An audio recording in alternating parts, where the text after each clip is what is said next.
العمليه يوم خامس ان شاء الله بقوه الله.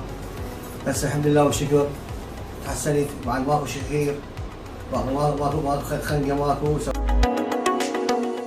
وأول خروجي من العملية أول ليلة أنا نمت وبدون اختناق، والحمد لله والشكر اليوم هذا اليوم ثامن إليه، كل اختناق ما عندي بالليل.